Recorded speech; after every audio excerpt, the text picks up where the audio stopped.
Hello, welcome back to our Game Week 2 predictions. What a week of football we've had. Game Week 1, we've had shocks, we've had red cards, we've had VAR decisions, goals galore, you name it. Week 1, we've had it. We're going to move on to Game Week 2. Stay tuned to find out. Hello, how is everyone doing? Welcome back to my channel on Sports Minded. I am your host Curtis. Thank you for tuning in. Let's lock into our Game Week 2 predictions. Excitement ahead for Game Week 2. Let's see what my predictions are. I want to know your predictions. Pop them in the comments below, and hopefully Chelsea are going to win this week. Let's find out. West Ham and Chelsea, a bad opening weekend in Game Week 1. We're not going to see a repeat of that. Someone's got to win this game. It's a must win.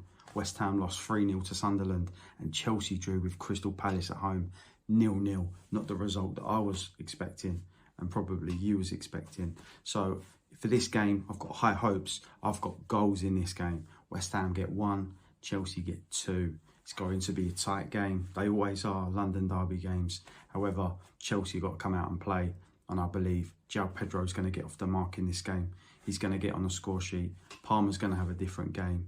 And I believe Estevao, Brazilian sensation, 18 years of age. He needs to start. Maresca, play Estevao. We need him. Gittins had a slow game. First game of the season. Pedro was quiet. Pedro Neto was quiet. Estevao has to start this game. If he doesn't start this game, I will be very concerned for Chelsea. However, this is the game. We win 2-1 against West Ham away. Would be a great result. So I'm praying for the 3 points for this one. West Ham 1, Chelsea 2. Let's move on to the next game. Moving on to our second game of Game Week 2 sees Manchester City versus Tottenham. Both teams flying after Game Week 2. Both performed really well, got lots of goals. So this is going to be an exciting game. A close one. It's going to be close. It's all about tactics in this one. We've got Guardiola for Man City, magician, tactician against the new Thomas Frank of Tottenham Hotspur. So it's going to be an intriguing battle. It's going to be based on set pieces for Tottenham, and for Man City, possession-based football, with their new additions in their team, who really showed after Game Week 1, they are the real deal. This is a tough one to call, but I've gone 2-1 to Manchester City. Reason being, I think Manchester City, it's their season. I believe that they've had a year or two off. They're back now. They're back for good. You're going to be up there challenging, and they are a title contender. This is why I see them winning this game at home. Although Tottenham have had a very good Game Week 1, let's not forget they played Burnley. They're playing Man City. This is going to be a huge test for Thomas Frank, but it's going to be one that Man City win 2-1. That's a 12:30 kickoff on Saturday. Don't miss it. It's going to be a really, really good game of football to watch. Moving on to the 3 o'clock games. You've got 3 o'clock games. We've got Bournemouth versus Wolves. Both had nightmare starts. Bournemouth, they gave a good account of themselves against Liverpool, and they even scored 2 goals at Anfield. You scored 2 goals at Anfield, you've got to be in with a chance, but you can't be conceding 4 the other way. That's suicidal. So, unfortunately for Bournemouth, they didn't get anything from that game. Wolves, they got taught a footballing lesson by Man City. So this is going to be an even game. However, Bournemouth at home, I believe they will have enough to come and win this game 1-0 in front of their home fans. And then we see the likes of another team battling down at the bottom of the league for this season. I can see it, and I called it in my recent predictions in the league table, and that's Brentford versus Aston Villa. Again, Aston Villa, Konsa got sent off in their last game against Newcastle, and they were not good. They underperformed from top to bottom. So they need big improvements going into this week against a Brentford team who's still trying to find their feet with some new signings. Vissa still not in the setup. What are they going to do up front? Keith Andrews has big headaches ahead of this home game. First home game of the new season for Brentford. What do we expect? Well, again, talent always shows through for me, and it has to be Aston Villa 2, Brentford 1. I think this is where we see Ollie Watkins open his account with a brace against this depleted Brentford defence.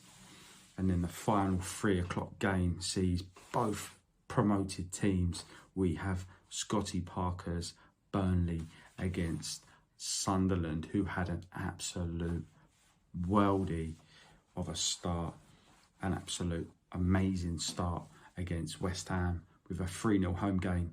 I'm expecting this game to be fiery, tackles flying in, lots of yellow cards, potentially a red card in this game. And Burnley need to do a lot better than what they've shown against Tottenham, and I believe they will. However, Sunderland, their confidence is high. They've got some really good attacking players, and with Granit Xhaka in the midfield showing his experience, I can see Sunderland nicking this game. It's going to be a low-scoring affair, 1-0 Sunderland. And that is all our 3 o'clock games. And then we go into Saturday evening, where we see the Gunners, Arsenal, entertain newly promoted Leeds, who got that late goal against Everton at home, their first league game of the season, and they score in the last 10 minutes. And that was enough to secure the 3 points against a David Moyes team who do not concede many goals. So, good win for Leeds. This is a different kettle of fish for me. Arsenal away, this is going to be really, really difficult. The Leeds manager coming out saying that Leeds are going to play entertaining football. They're not going to be sitting back defending. Good luck to you. When you come to teams like Arsenal, they're going to teach you a footballing lesson. And Gyökeres is going to get off the mark against this Leeds defence. And Arsenal are going to win this comfortable 3-0 for me. So that wraps up Friday games, Saturday games. Let's move on to Super Sunday. Up first, again, don't really want to talk about it too much, what happened. Game week 1 with Crystal Palace and Chelsea.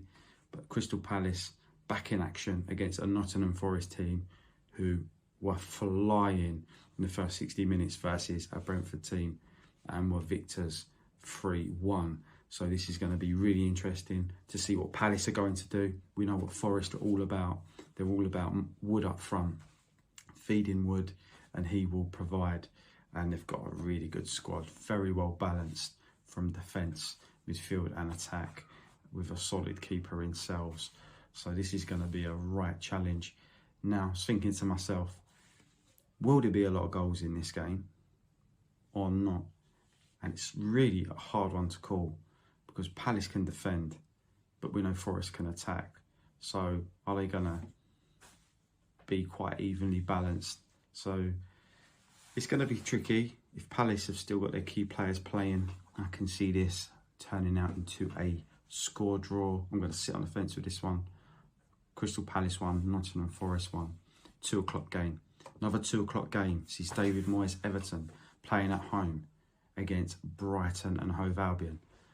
This is a tricky one again, like teams underperformed. Brighton threw it away once again. Their home game to Fulham, well, they should have won that home fixture, didn't take advantage of that. And same for Everton against the Leeds team. First game of the season in front of their own fans.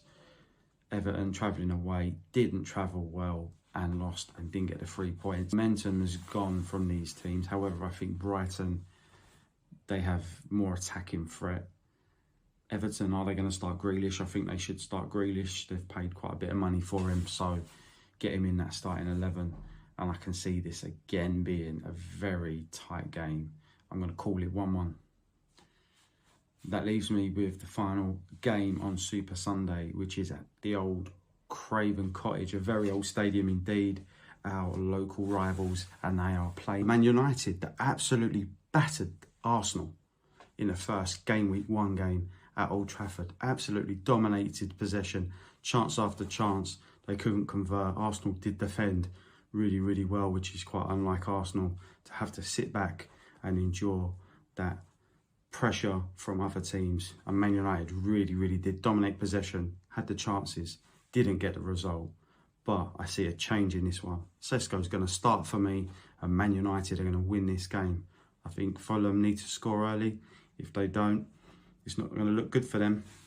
I'm going to say 2 for Man United and 1 for Fulham, and that's being generous to Fulham. I believe that Man United have far too much attacking players for Fulham to contend with. And going the other way, I don't know how Fulham look, even though they got that point against Brighton, their first home game of the season. They're going to be confident in front of their home fans. However, I think Man United are going to travel well. Mason Mount looks like he's getting back some form, and they've got some good attacking players. So it's going to be an interesting game. I expect Man United to be victorious in this one with the quality they have shining through. And that leaves me to the final game, game week 2. It's probably the biggest game over the weekend other than the Man City Tottenham game. These two are on par. It's Newcastle United against Liverpool on a Monday at 8 o'clock. All the drama with Isaac. And it's this game on a Monday night. It's going to kick off. It is going to kick off majorly. Isaac, where's he going to be? Is he going to be hiding? Is he going to be at home watching it on TV?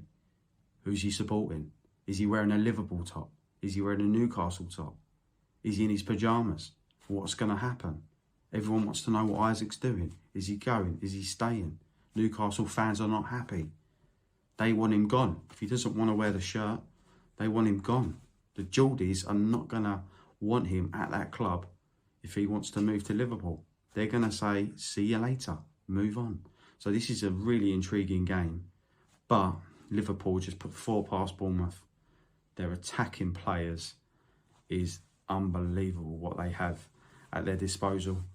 Unlike Newcastle, who don't even have a striker. Alanga, great signing, could have scored against Aston Villa. A 1v1 early days there, and he didn't take his chance. Gordon's got great pace, but there's only one winner here, and it has to be Liverpool. So I'm going to go 3 for Liverpool and 1 for Newcastle. So it's going to be a comfortable win for Liverpool. These are usually not the comfortable games. They're quite tricky at St James's Park with all those Newcastle fans in that stadium. But there's a lot of anger. There's a lot of hate. What's Isaac doing? Where is Isaac? Will he be at the game? I doubt it. He'll probably be hiding at home, doing something like that. So I'm going to go 3-1 Liverpool. And there you have it, everyone. My game week 2 predictions. My game week 1 wasn't very good. I predicted a couple of results that were correct.